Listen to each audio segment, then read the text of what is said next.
Bienvenidas a Coleccionando Marcapáginas. Yo soy Atis y en el vídeo de hoy, como habéis visto, nos metemos de lleno en la temática navideña con Noches de Navidad de varias autoras. Noches de Navidad es una recopilación de relatos que hizo Duerme Vela con 8 autoras españolas.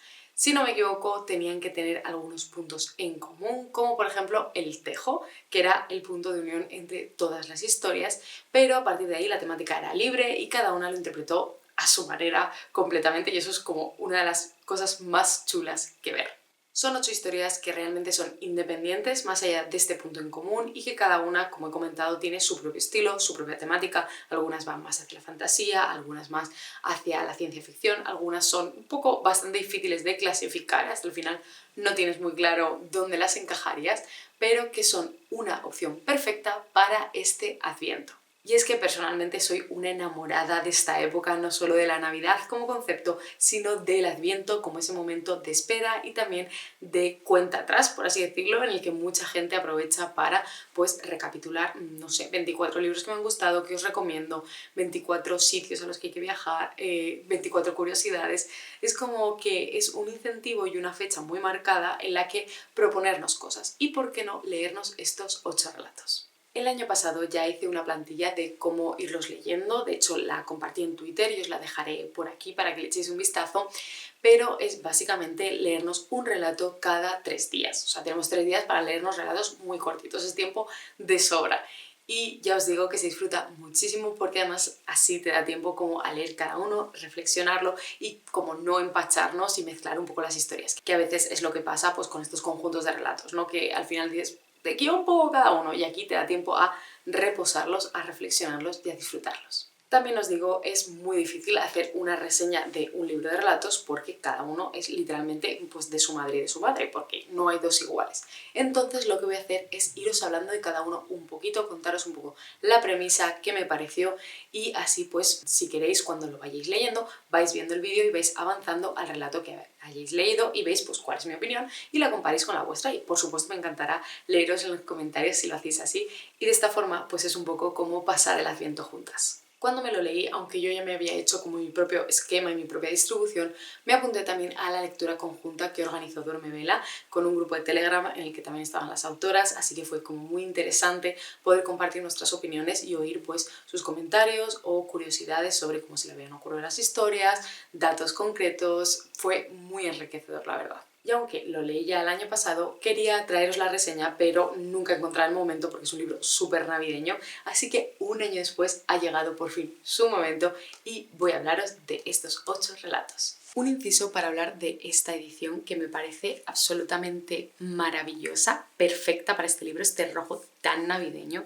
¿Y qué me decís de esta ilustración de portada que es ideal para la historia, pero es que es ideal en general? Si no me equivoco es de Amagoya Aguirre y es una pasada, o sea, el toque invernal que tiene aquí con la brujita, que, vamos, transmite completamente lo que vas a encontrar dentro de este libro, esa magia, ese invierno, esos colores. Bueno, es que me parece una locura la edición de este libro. El primer relato es Los Tejos, de Susana Vallejo, en el que nos traslada a un pequeño pueblo en el que una joven vive con su abuela y son, digamos, las brujas del lugar. Ellas, más que brujería, digamos que hacen magia con las palabras, y sí que es verdad que usan ciertas herramientas, ciertas plantas, ciertos rituales para ayudar a la gente a curar sus males, pero no dejan de verlas como las extrañas. Y una de las personas que más se meten con ella es precisamente el hermano de su mejor amiga, Manu, que les hace la vida muy imposible, se mete un montón con ellas, y tanto él como su mejor amiga pertenecen a la familia de Los Tejos. De esta historia lo que más quiero resaltar es el final, porque tiene como un girito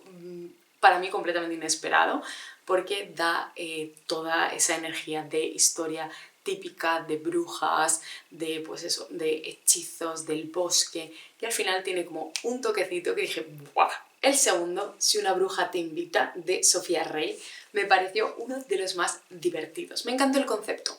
Hay un grupo de brujas gruñonas que vienen a un pueblo y una de ellas ha echado un hechizo sobre el pueblo que los ha hecho que vayan todos disfrazados de Halloween todo el rato. No se pueden quitar los disfraces. Entonces digamos que tenemos una crisis de magia. Una crisis con este grupo de brujas que son divertidísimas, son como las típicas brujas así viejas, pero que tienen una relación de amistad maravillosa entre ellas y decidirán recurrir a otra bruja, a Gijona, que digamos es un poco la bruja de la Navidad, para ayudarles a deshacer el entuerto. Pero ¿lo desharán o lo liarán aún más? Es una historia, ya os digo, súper divertida, que me encanta cómo coge los tópicos y les da una vuelta. Me encanta Gijona, cómo la describen, o sea, es maravilloso, es que es una drag total. Y además me gusta mucho porque mientras lo leía en mi cabeza era completamente pesadilla antes de Navidad. O sea, os juro que eso es lo que veía todo el rato y está muy, muy chulo. Ya os digo, uno de mis favoritos de la recopilación. La partida de Esther León es uno de los relatos más difíciles de escribir para mí porque es muy onírico, se basa mucho en un diálogo y es difícil de explicaros de qué va sin hablar como del trasfondo. Pero digamos que se trata de una partida, como dice el nombre, entre dos seres que dicen que más o menos se pueden parecer a dos mujeres y que más que una partida física es una partida verbal. A mí me recordaba muchísimo a ese famoso corto, si no me equivoco, o es parte de una película, de la muerte echando una partida en una playa. Entonces es algo así, pero en un lago helado. Es una historia muy medida, muy calculada, creo que todas las frases están muy estudiadas y que os traslada eso a un espacio un poco lejos de esta dimensión que creo que es muy curioso. Magia para todos de Laura S. Maquilón fue mi relato favorito de la antología. O sea, me gustó muchísimo el planteamiento que hace y cómo coge los dos elementos comunes, que pueden ser el tejo y la magia, para darle un giro muy diferente y mucho más de ciencia ficción que el resto, que por ahí me conquistó. En él nos hablan sobre el tejo como una fuente de energía para toda la ciudad. Digamos que la magia es como si fuera pues, el petróleo o pues, la misma electricidad, ¿no? Que mantiene todo el mundo en funcionamiento. Pero para lograr extraer esa magia se necesita que haya una especie de bruja o intermediaria que la saque. Y nuestra protagonista es la heredera de esta tarea tan simbólica a la par que dura.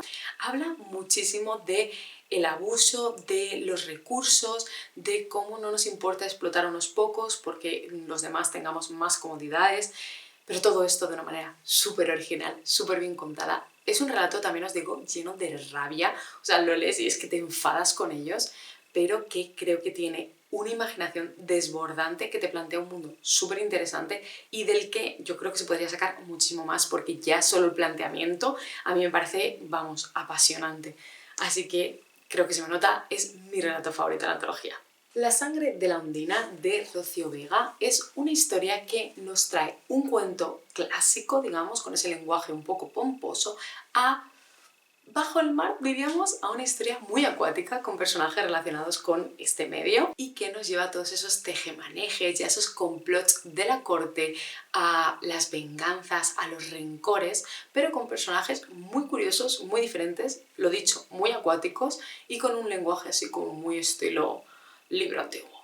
Entonces ha sido una historia bastante inesperada para mí. Diría que El corazón de una bruja de Marina Tena Tena es uno de los más clásicos en cuanto al tema que toca y en cuanto a cómo lo enfoca, pero también uno de los más bellamente escritos. O sea, Marina escribe de maravilla, es algo que he dicho de todo lo que he leído de ella, y es que es una mujer que, diciéndote una cosa muy sencilla, entre comillas, te lo dice muy bien. Y en esta historia nos habla de una bruja cuyo corazón ha sido herido por la traición, que eso es lo peor que le puede pasar al corazón de una bruja, y cómo su hermana buscará hacer lo que haga falta para tratar de salvarla. Pero también nos habla de la culpa, nos habla de las responsabilidades que otros nos ponen y que no sabemos muy bien si queremos cargar, nos habla de cuál es el camino ideal para algo y si lo queremos seguir o no. Nos habla de nuestras propias expectativas y de las expectativas ajenas. Siento que es una historia que, cogiendo una temática que creo que ya hemos visto otras veces, no solo cómo lo cuenta, sino la complejidad de la que lo reviste, hace que sea un relato imprescindible.